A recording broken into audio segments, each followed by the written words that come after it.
Selamat malam Dokter Sigit. Selamat malam Oh iya. semuanya. Jelas ya Dok Suara suaranya saya Dok? udah jelas. Jelas. Tadi udah dari tadi minta join tapi belum masuk. Oh iya. Nah, terima kasih kepada teman-teman yang sudah hadir pada live IG malam ini. Jadi kebetulan dengan bertepatan dengan Hari Jantung Sedunia ya Dok. Jadi kita mengadakan live yang bertemakan tentang gagal jantung. Nah, sebenarnya fenomena gagal jantung ini tuh banyak banget sih ditemukan di lapangan. Sebenarnya tuh banyak pertanyaan yang muncul nih Dok tentang seputar gagal jantung gitu. Nah, kebetulan hari ini Dokter Sigit berkesempatan bergabung bersama kita. Jadi kita akan membahas tentang seputar gagal jantung. Untuk teman-teman yang memiliki pertanyaan, silahkan meninggalkan pertanyaannya di komen. Nanti jika ada waktu kita akan membahasnya gitu. Ya, Dokter Sigit, gimana kabarnya Dok? Alhamdulillah baik, sehat. Sepertinya Dokter Mia lelah nih beberapa minggu belakangan. Iya Dok. Sebenarnya jadwal live-nya itu harusnya minggu kemarin ya Dok, tapi kita undur jadinya baru hari ini nih. Alhamdulillah bisa kita laksanakan. Kalau hari Minggu jadwalnya nggak ada jadwal ya Dok, nggak ada jadwal praktek. Kalau minggu nggak ada praktek sih, paling tetap menerima konsulan kalau ada pasien. Kayaknya Dokter Sigit juga lelah nih ya. Langsung aja mungkin ya kita mulai. Weekendnya nih diganggu. Harusnya beristirahat ya Dok. Kita live bareng. Dok, jadi tuh kalau misalkan ditanya gagal jantung tuh sebenarnya apa sih Dok gagal jantung itu? Ya, jadi sebelumnya terima kasih buat teman-teman yang udah hadir di acara IG Live kali ini ya. Semoga nanti ke depan kita bisa berdiskusi, bisa menambah informasi seputar penyakit jantung, apalagi dalam rangka memperingati Hari Jantung Sedunia yang jatuh pada tanggal 29 September kemarin. Jadi memang gagal jantung itu termasuk penyakit yang paling sering kita jumpai ya. Khususnya di praktek klinis sehari-hari gitu. Hampir mayoritas pasien datang dengan keluhan gagal jantung. Jadi per definisi sebenarnya gagal jantung itu adalah ketidakmampuan jantung itu untuk mencukupi kebutuhan oksigen nutrisi di jaringan gitu. Karena fungsi utama dari jantung itu adalah memompa darah ke seluruh tubuh gitu ya. Yang dimana darah tersebut mengandung oksigen dan nutrisi. Mungkin secara singkatnya seperti itu terkait definisi atau istilah gagal jantung dari sudut pandang kedokteran gitu. Iya. Jadi intinya itu ketidakmampuan jantung untuk akan kebutuhan nutrisi ya Dok ya? Ya. Iya. Nah Dok, kalau misalkan gagal jantung tadi definisinya udah nih, kadang-kadang kan masyarakat awam ataupun juga yang di bidang kesehatan ini kalau juga ada beberapa yang ragu gitu. Sebenarnya kalau nyeri dada apa-apa itu apakah termasuk gagal jantung atau enggak? Itu gimana Dok? Kira-kira gejala khas untuk gagal jantung ini kira-kira seperti apa Dok? Ya, sebenarnya gagal jantung itu adalah penyakit lanjut ya, di mana sebenarnya penyebab awalnya itu bermacam-macam. Bisa karena serangan jantung atau penyakit jantung koroner, bisa karena kelainan katup jantung, bisa juga karena peradangan jantung, bisa juga karena aritmia atau gangguan irama jantung, bisa juga penyakit jantung bawaan. Jadi semua penyakit jantung pada akhirnya kalau tidak ditangani dengan baik, maka pada akhirnya menyebabkan uh, masalah gagal jantung. Nah, gejala khas pada gagal jantung sebenarnya itu bermacam-macam ya, spektrumnya luas. Tapi yang paling sering itu biasanya pasien mengeluhkan sesak gitu. Jadi kalau aktivitas sedikit mudah capek, naik tangga mudah capek gitu ya. Eh, atau orang awam sebutnya menggeh-menggeh. Nah, terus juga kakinya bengkak, bisa juga perutnya bengkak ya. Bisa juga nyeri dada atau berdebar. Jadi memang spektrum atau gejalanya luas gitu. Nah, untuk menentukan diagnosis pasien itu benar gagal jantung atau enggak, ada serangkaian pemeriksaan yang akan dokter lakukan gitu, mulai dari anamnesis, pemeriksaan fisik, dan pemeriksaan penunjang yang akan dilakukan gitu. Iya. Mungkin Jadi secara umum gagal seperti jantung. itu. Jadi untuk gagal jantung ini sebenarnya tuh penyakit lanjutannya dok, yang sebelumnya itu diawali dengan penyakit sebelumnya gitu. Jadi kalau dikatakan untuk gagal jantung ini merupakan proses dari penyakit sebelumnya ya dok. Nah, biasanya udah tahap akhir ya, udah yang berat biasanya pasien jatuh ke dalam gagal jantung. Oh gitu, ya. Nah, dari yang penjelasan dokter Sigit nih, buat teman-teman yang menyaksikan, apakah mulai ada pertanyaan atau misalkan dari penjelasan tadi kira-kira ada yang kurang paham tuh bisa ditanyakan gitu. Nanti insya Allah bisa dijawab dengan dokter Sigit gitu. Nah dok, biasanya untuk karena ini penyakit lanjutan, apakah hanya usia lanjut saja yang mengalami gejala tersebut atau dari usia dini juga gitu dok? 20-an, 30-an itu juga bisa mengalami gagal jantung. Untuk dari usia kira-kira gimana dok? Ya, jadi untuk usia sebenarnya tidak ada patokan khusus karena pada anak bayi pun, anak kecil pun itu bisa menderita gagal jantung.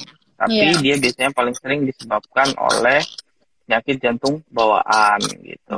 Jadi nggak ada patokan usia, semua spektrum usia itu bisa menderita gagal jantung gitu. Oh, iya. Jadi kalau untuk patokan usia tidak ada patokan ya dok, jadi semua itu bisa gitu. Nah dok, ini ada pertanyaan, sebelumnya mungkin kita sapa dulu ya dok untuk teman-teman yang sudah bergabung untuk live ini. Ini ada dokter Bima nih dok, ada pertanyaan juga dari Debbie dok. Dok, tetangga saya kemarin kena angin duduk, tapi pas dibawa ke rumah sakit, kata dokternya itu penyakit jantung, itu gimana dok? Nah sering banget sih dok memang mendengar kena angin duduk gitu dok. Sebenarnya gimana itu dok? Iya, jadi sebelumnya terima kasih dulu ya pertanyaannya dari saudara Debbie Setia ini. Mungkin dia sangat aware sama tetangganya ya, sehingga tahu tetangganya memiliki penyakit jantung. Iya, harus aware ya dok ya. Iya, ini contoh tetangga yang baik. Jadi memang sering banyak ya istilah angin duduk, lemah jantung, jantung bengkak gitu. Itu beberapa istilah-istilah yang sering digunakan masyarakat terkait penyakit jantung.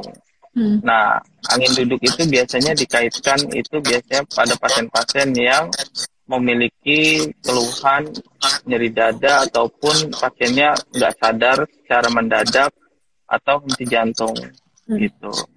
Jadi orang awam biasanya mengistilahkan itu sebagai angin duduk gitu. Nah, namun memang istilah awam itu pada pasien harus dikonfirmasi pada pemeriksaan di rumah sakit gitu. Harus diteliti lebih jauh lagi terkait keluhannya, kemudian terkait pemeriksaan fisiknya, kemudian terkait pemeriksaan penunjang seperti EKG atau kelistrikan jantungnya dan pemeriksaan-pemeriksaan lain gitu loh. Iya. Ya, dari dasar pemeriksaan-pemeriksaan objektif dan pemeriksaan penunjang yang didapatkan, ya bisa saja pasien tersebut menderita penyakit jantung gitu. Nah, jadi memang istilah awam itu ada dan memang seringkali pada pemeriksaan medisnya juga ditemukan kelainan pada jantungnya gitu. Iya.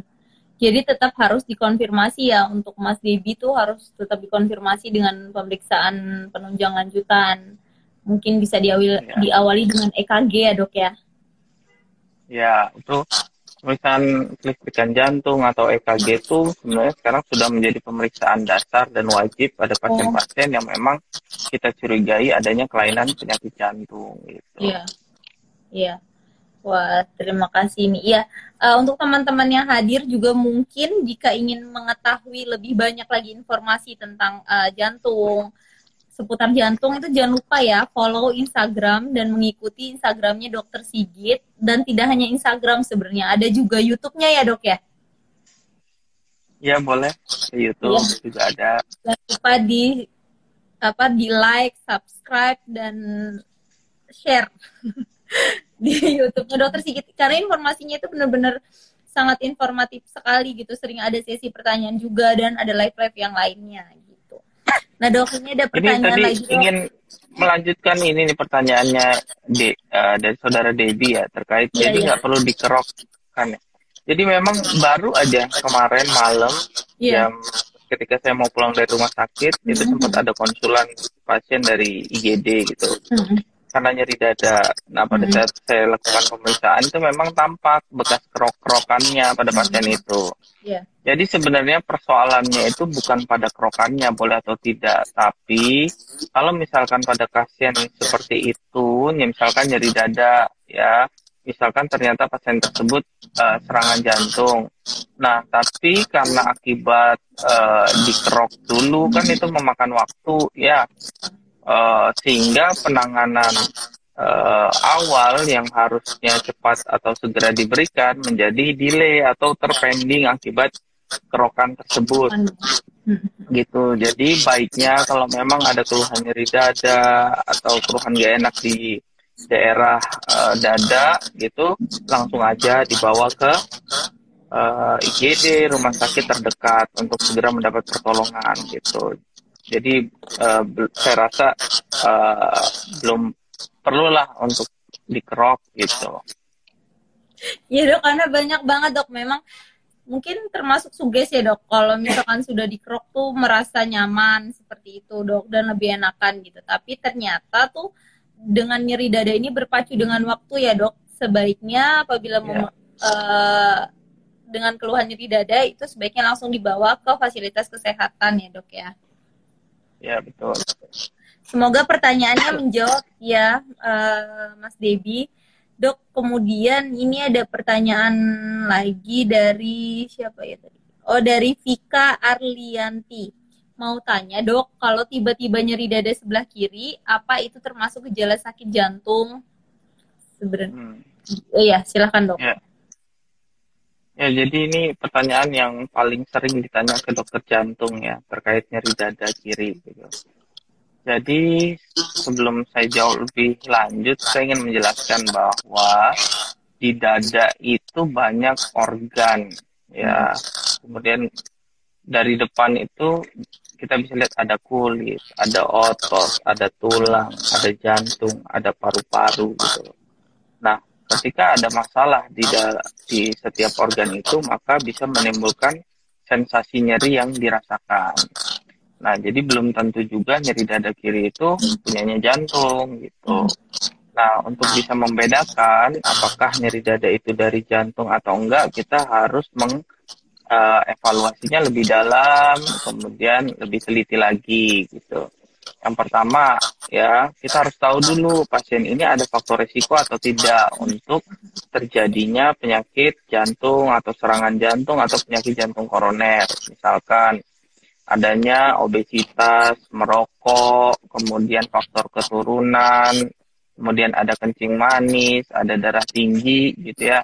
Pada pasien-pasien yang memiliki penyakit seperti itu, maka kecenderungan nyeri dadanya ke arah jantung lebih ditekankan lagi karena dia punya faktor risiko gitu. Nah, kemudian kita harus bisa mengevaluasi ya sifat nyerinya bagaimana gitu. Kalau misalkan nyerinya itu yang sensitif terkait jantung itu biasanya nyerinya itu seperti tertimpa beban berat, kemudian rasa terbakar ya, kemudian rasanya itu menjalar sampai ke punggung, menjalar ke lengan, ke leher atas, ke rahang gitu ya. Sama disertai dengan gejala yang lainnya seperti mual, muntah, keringat dingin, mau pingsan gitu. Nah, biasanya nyeri dadanya itu sifatnya luas, tidak bisa terlokalisir gitu. Jadi kalau saya sering mempraktekannya bahwa kalau orang yang nyeri dadanya karena jantung, dia kalau ditanya nyerinya di mana, dia akan menunjuk dengan kelima jarinya ini ke dada ya. Jadi dia akan bilang seperti ini nih gitu. Tapi kalau misalkan nyerinya itu bukan karena jantung, biasanya dia bisa dilokalisir. Jadi sehingga dia bisa menunjukkan dengan satu jari, oh nyerinya di sini gitu. Nah, itu karakter atau gejala nyeri yang khas kalau misalkan terjadi pada serangan jantung atau penyakit jantung koroner. Nah, kalau nyerinya kayak ditusuk-tusuk, cuman 1 detik gitu, atau nyerinya dipengaruhi oleh posisi, atau karena narik nafas gitu. Nah, itu gejala-gejala nyeri dada yang tidak khas gitu. Nah, maksudnya tidak khas ini bukan berarti tidak mungkin itu disebabkan oleh jantung, tapi kemungkinan karena karena penyakit jantung itu jauh lebih sedikit atau minimal. Maka perlu diperiksakan ke dokter. Nanti dokter yang akan menganalisis dan mungkin melakukan pemeriksaan penunjang yang dibutuhkan. Mungkin seperti itu. Iya. Wah, lengkap sekali nih dok jawabannya. Mudah-mudahan Mbak Vika jawabannya terjawab ya dengan jelas. Dok, kemudian ada lagi nih, kalau telapak tangan sering berkeringat bisa termasuk salah satu ciri jantungnya lemah, bukan sih dok? Nah ini juga dok, sering banget nih tangannya tuh berkeringat gitu dok. Ya, ya jadi penyakit jantung itu memang gejalanya itu luas ya kadang-kadang. Nah, terkait dengan tangan yang berkeringat, kalau misalkan orang tersebut itu keluhannya hanya tangan berkeringat tanpa ditemukan keluhan yang lain, maka kemungkinannya bukan karena jantung gitu. Tapi kalau misalkan tangannya berkeringat gitu ya, dan ditemukan keluhan atau gejala yang lain seperti sesak, nyeri dada, berdebar, kaki bengkak, mudah lelah gitu. Nah, kalau misalkan dikombinasi dengan keluhan yang lain yang mengarah ke jantung, maka kemungkinan penyakit jantungnya menjadi lebih besar gitu, sehingga perlu pemeriksaan yang lebih serius gitu. Tapi kalau hanya keringat saja di tangan itu tidak spesifik keluhan mengarah ke penyakit jantung gitu. Jadi Mbak Presilia mudah-mudahan menjawab ya pertanyaannya. Jadi kalau hanya berkeringat saja tuh ya belum tentu spesifik untuk penyakit jantung yang lemah. Nah dok,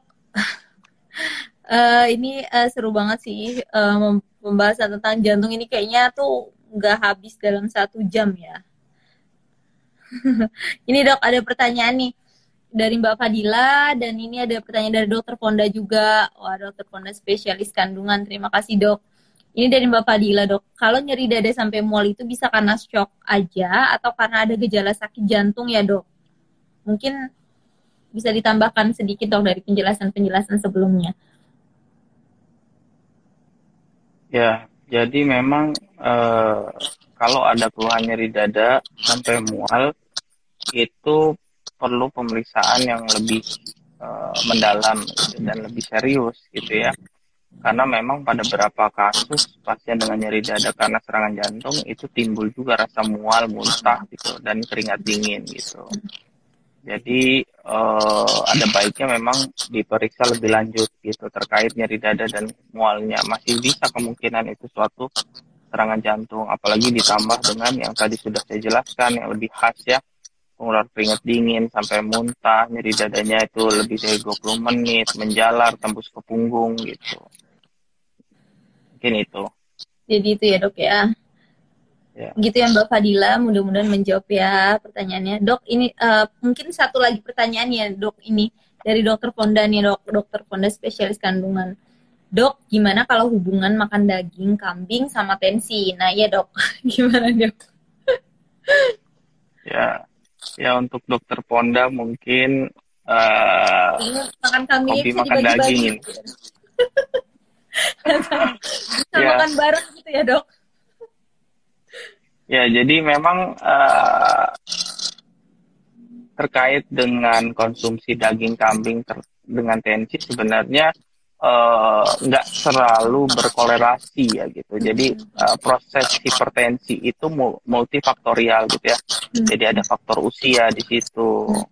Mungkin daging kambingnya juga kadang diolah dengan garam gitu juga bisa. Jadi memang perlu lebih didetailkan lagi ya. Kalau kambing itu sebenarnya kan terkait dengan kadar ada kolesterolnya gitu loh. Nah, sehingga memang pada pasien-pasien yang memiliki faktor resiko yang lainnya juga banyak gitu, kayak usia misalkan ya, kemudian konsumsi garam juga, kemudian punya riwayat dislipidemi gitu ya, mungkin memang harus cukup dibatasi gitu. Gitu ya dok ya, jadi Ini tuh. Jadi dari tidak hanya kambing aja, tapi ada faktor lain, misalkan dari faktor pengolahannya seperti itu ya dok, atau faktor-faktor penyakit penyerta lainnya. Dok, mungkin ada nggak sih saran nih dok untuk pola hidup sehat terkait dengan untuk mengurangi penyakit jantung ini? Kira-kira sepertinya sih kan yang menonton live ini memang di usia 20-an mungkin sampai 40-an gitu dok. Kira-kira saran untuk pola hidup sehat terkait jantung sehat kira-kira gimana dok? Ya, jadi memang penyakit jantung itu sangat rentan kaitannya dengan pola hidup ya. Makin ke sini itu pasien-pasien yang berobat ke dokter jantung itu tidak hanya pasien yang usianya tua gitu. Kemarin saya baru meriksa ada pasien yang kena serangan jantung di usia 32 tahun. Bayangkan ya, di usia yang cukup muda gitu loh. Nah, beberapa penelitian menunjukkan bahwa pergeseran pasien-pasien yang menderita penyakit jantung itu diakibatkan salah satunya dengan pola hidup yang kurang baik ya. Misalkan apa? Misalkan sedentari atau dia malas aktivitas, apalagi sekarang di era work from home atau social distancing gitu ya.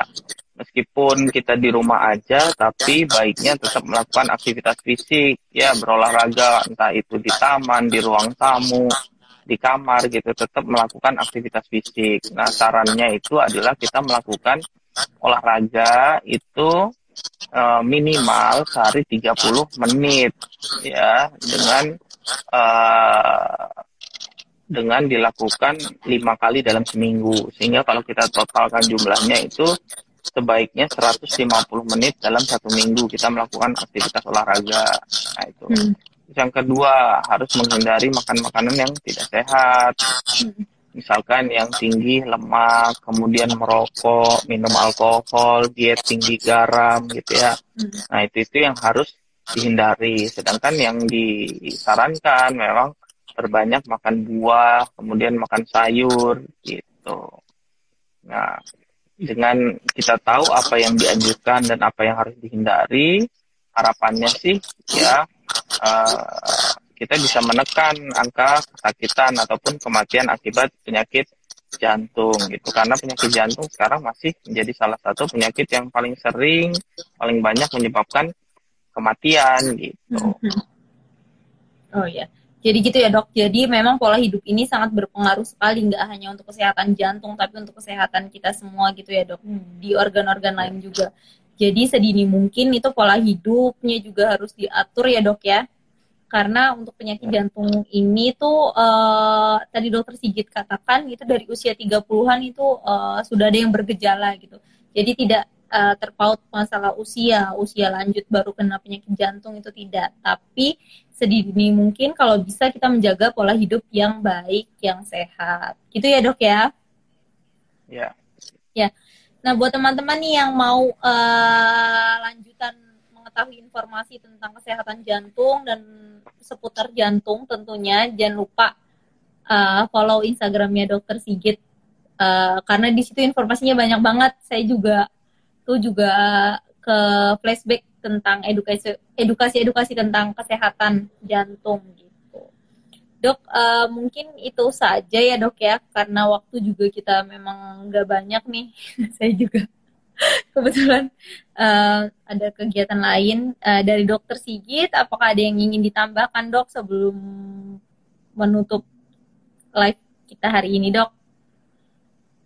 Ya, jadi yang pertama terima kasih buat yang sudah bergabung ya menyaksikan IG Live ini. Semoga bisa mendapat manfaat dan pengetahuan baik untuk diri sendiri ataupun untuk lingkungan gitu ya. Terus yang kedua ya, jadi bahwa penyakit jantung itu bukan semata-mata menjadi tanggung jawab dokter jantung gitu ya, tapi kita masyarakat umum di sini sebagai garda terdepan juga ya dalam menanggulangi penyakit jantung. Jadi kita mohon bantuannya juga untuk sama-sama mengedukasi masyarakat untuk menerapkan pola hidup sehat, kemudian menghindari seperti merokok, kemudian minum minuman alkohol, makan makanan yang kurang baik gitu ya. Nah, kenapa? Karena penyakit jantung itu adalah penyakit hilir ya, hulunya yang harus kita benahi gitu ya. Termaksud mengendalikan beberapa faktor resiko seperti darah tinggi, kencing manis, kemudian obesitas ya, dan hal-hal lainnya gitu ya. Nah, beberapa waktu yang lalu saya berkesempatan juga IG live dan diskusi juga dengan salah satu artis ya, Ogi. Dia bercerita bahwa dia terkena serangan jantung di usia 33 tahun gitu ya. Nah, namun saat ini dia dengan mengkonsumsi obat secara rutin, kontrol dokter secara rutin, maka saat ini tidak membatasi dia dalam melakukan aktivitas. Jadi artinya pada pasien-pasien yang divonis menderita penyakit jantung bahwa itu bukan akhir dari segalanya gitu ya. Dengan berkembangnya obat-obatan, kemudian teknologi, ya semakin banyaknya akses fasilitas kesehatan, sehingga diharapkan memang pasien-pasien yang menderita penyakit jantung bisa mendapat terapi yang mumpuni atau yang cukup sehingga dapat meningkatkan kualitas hidupnya gitu. Jadi jangan takut, lebih baik periksakan diri sedini mungkin kalau dirasa memang ada gejala atau keluhan ke arah penyakit jantung gitu. Walaupun nanti udah kena penyakit jantung pun kita masih bisa berusaha berikhtiar untuk tetap menjaga kualitas hidup menjadi lebih baik. Mungkin itu pesan saya. Wah, ya, lengkap banget dok. Penjelasannya juga lengkap banget. Sebenarnya kalau mau dilanjutkan juga mungkin semakin seru ya dok ya. Tapi karena waktu juga, mudah-mudahan dokter Sigit bisa berkesempatan lagi di lain waktu untuk bergabung bersama kita ya dok. Untuk membahas mungkin ada topik-topik bahasan lain lagi gitu. Terima kasih atas waktunya Dokter Sigit, spesialis jantung pembuluh darah untuk malam ini. Informasinya sangat bermanfaat banget dok untuk kita semua yang menyaksikan. Mungkin itu aja ya dok ya. Terima kasih. Sampai berjumpa lagi di kesempatan lainnya dok. Ya, terima kasih. Salam sehat semua. Ya.